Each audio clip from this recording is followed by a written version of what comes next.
You see this whole thing? Oh yeah, I can see that pretty well. That's the Chinese border where I spent the last time with my 50 caliber machine gun when we had 120,000 Chinese for neighbors, only they weren't friendly. Okay, if you'll just sort of flip through the book real quick, Yeah. so we can kind of get an idea of what's in that book. If you saw the main thing there, the whole Pacific was ours.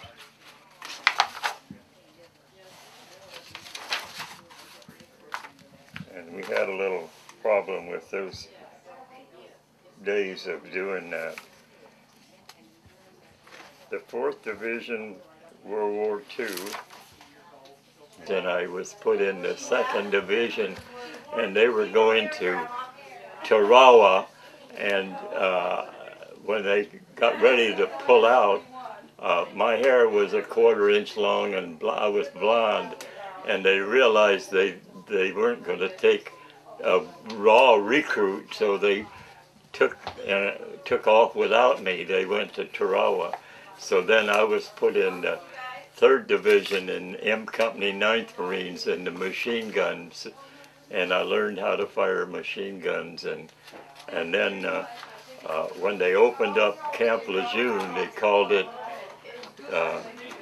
it wasn't Camp Lejeune, it was Camp New River, North Carolina, and I was put in the initial group of Marines forming the 4th Marine Division, and I ended up in the 3rd Battalion, 25th Marines, and that's how I stayed all the way through the Pacific. And you said December 1945. I think you meant 44, didn't you? When you joined the Marine Corps? In 41. In 41, 41. I joined. Yeah. So just the 2 weeks after Pearl Harbor is when you joined, right? Yeah, right. So it was December 1941. Hal, tell us a little bit about the history of this book that you have here. This is an amazing book. Well, it was an issue from the Marines. I got it. I didn't have to buy it. It was an issue to me. It was the whole history of the 4th Marine Division. So it is kind of like a yearbook of your experience when you were in the Pacific. Yeah, the whole Pacific was. Could you show us again the front part of the cover, so we can see that, the front cover, all the way, close the book? Yeah. That's amazing. There's no title. It's just the 4. What is the 4 mean? I know. I know. That's the logo of the 4th Marine Division, right? That little thing there explained what, like you saw, that explained it was put out by the Marine Corps. Mm-hmm. It wasn't edited by anybody, and it wasn't. And as I was looking through this book, Hal, I noticed that there are a lot of pages that look like they're kind of glued on top of a page, sort of like a scrapbook would be. And it looks like a very basic kind of construction, like on that page right there. You can see where this is pretty much a page that has been glued onto the other page. And this is just so amazing that you've had this book since 1945, and it's still just an amazing book, has an amazing amount of information. Well, you know, it was quite a toll to go through all those islands. And I stood on the island of Tulagi, and wherever they went after World War II, they went over with the atomic bombs, and they designated some of the things over there. And these are our generals. Then you went to Korea, right? Oh yeah, I was devastated World War II because my group of 10 men in my section, 3rd Battalion, 25th Marines, were killed or wounded the first day on Iwo, and I succumbed to a strep sore throat. I was put in a hospital in the Army on Aiea Heights in Honolulu, and that's what it says in my record, but, you know, I have thought and tried. I had no recollection. For 5 months, I was combat fatigue, and they didn't tell me that until 30 years later that I was put into somewhere like that, because I had no recollection. If you say Army Heights, hospital in Aiya Heights, I never saw it. My mind says I never saw it. And I got to the USS Repose, and I came back from the Pacific on VJ Day. I come under Golden Gate Bridge. Now, Hal, I noticed that you're wearing a medal there, and I'm going to zoom in on this a little bit. If you'll move your book down, I can see it a little bit. There you go. Tell us about this medal. Well, I got 2 medals from the South Korean people. In fact, I gave Tom my letter from the president of South Korea thanking me for what I did 60 years before, and I have a bigger one of these. But that is the best thing you ever had, a personal letter from the president of a country that you saved them from the Chinese. That's amazing. That's amazing. Now, didn't you tell me earlier that you were going to have to stop acting like a child because you're turning how old? I was 90 years old on the September 26th of last year, and it's something new for me. And what I do in respect to my tour of duty in Santa Cruz, California, there's a River Street 3-story building for veterans that are without any help at all, and they have 3 stories, and they put people in there and they feed 1 meal a day. And I lived in that neighborhood, so I would bring food to that organization where they cooked it and served it to these people. And that's what I've done. I feel bad if I cannot be helping the fellow veterans.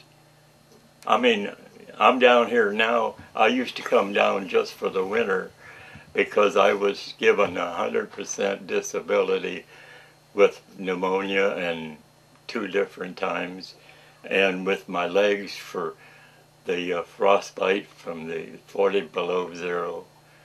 Where was that at? That was in Korea, right? Yeah, we were over there, and MacArthur, his intelligence was very poor because he sent 2 regiments of us Marines all the way to Udamni and right on to the Chinese border, and he wasn't aware that there was 200,000 Chinese had come in from the Republic of China, and they were waiting for us, laying there in that freezing cold weather. And when our 2 little regiments come up there, they just cut us to pieces. We had to fight our way out. I understand you're going to be going back there pretty soon, to Korea. Well, the South Korean people in San Jose and Santa Clara, they have a luncheon once a month, and they take somebody with alphabetically, and they feed him for that day that they have this get together. And I've been to a couple of them. My name was in big print all the way across there above where I was eating, and to see Harold F. Kufeldt up there in lights is more than I could take. So I get a letter each month, and they'll say, "Oh, Joe," and his last name starts with an S, and that, he's feted for this month. But now 2,400 are going to be taken to South Korea sometime this summer. They won't take us in the winter, respect to our code, but 2,400, so I got my passport renewed so I can go. That's great. going to go visit. And would you say you're going to get a haircut? Well, after landing at Incheon on the Han River was Yongdong-po was a little town, and we had an afternoon off, so I went over and got my hair cut in 1950, and you know, on my birthday I think it was. So then 1997, when I went back with a group from Los Angeles, they flew us 180 people on an airplane. We landed at Seoul, and we went to Incheon, and we went to the DMV, and I went over and found Yongdong-po and got a haircut. The barber was still there, but it must have been his great-grandchild to be the barber, because look how many years that was. That's 97 from 1950. Years. I mean, you know, when you're just learning to be 90 years old, and I was talking to my daughter in Georgia this morning. I said, you know, I'm one of the few. We have to do something for these veterans. And yeah, that's what I have to find something to do, because I'm anxious. I got all this energy, and I'm living in a little one-piece travel unit, and I'm going to get solar, and so I can travel and travel and travel. And everywhere I go, I found somebody that knew somebody, and when they say, oh, once a Marine, always a Marine, everywhere I go there's a Marine. I sat down to lunch the other day, and this guy was 10 years younger than me, and I guess he went to Vietnam or something, but he was 10 years younger than me. I don't know. All walks of life, I find them. They're everywhere. And I'm enjoying life. I thank you. And well, Harold, we thank you. This is an amazing discovery here, seeing your book and listening to your stories about what happened to you during the war. And we really want to support you in your effort to help all the veterans, because, boy, I'm a veteran myself, and I know that we all need help. Well, I approve of this guy, Tom Swan. I think he's necessary in this world, because Tom has been the leader, and all we have to do is follow his impulse. He's a leader. I mean, come on.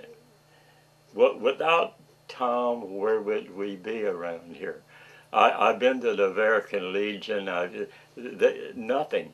And I've been to VFW in Thousand Palms, and I've been to the ones over in Palm Desert. They aren't anything. Here you got a live wire. We got to go help him. You want to say something? No, I'm grateful to know Hal Kufeldt, and we're going to honor him in May 7th. We're going to have an event and honor him as our, give him a Lifetime Achievement Award. Very good. Anything else you want to? No, that's all I want to say. Thank you, Hal, very much. Thank you. We hope to see you another 90 years. Well, if I get up there, I'll be guarding the scenes like the rest of the Marines. Great. Thank you very much. Okay.